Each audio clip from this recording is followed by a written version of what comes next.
Welcome to the last breakfast. Please enjoy the video. In this video, I will show how to draw a Mercedes-Benz S-Class.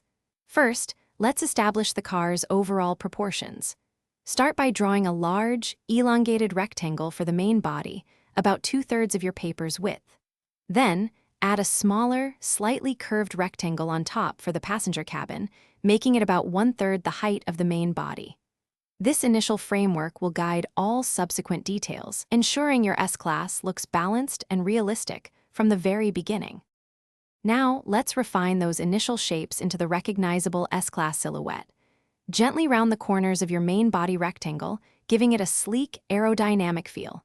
For the wheels, draw 4 perfect circles, making sure the front 2 are slightly closer to the front bumper and the rear 2 are closer to the back. Next, sketch the distinctive, wide grille at the front, a key identifier of the Mercedes-Benz S-Class, making it about 1/4 the height of the front fascia. With the main body and wheels in place, it's time to add the signature features. Draw the elegant, swept-back headlights at the front, extending slightly into the side panels. For the taillights, create a horizontal, slender shape that wraps around the rear corners. Outline the side windows, ensuring they follow the gentle curve of the roofline. Finally, add the subtle door lines and any distinctive chrome trim along the lower body, giving your drawing depth and realism. For the final touches, carefully erase all your initial construction lines, leaving only the refined S-Class outline. Now, let's bring it to life with shading.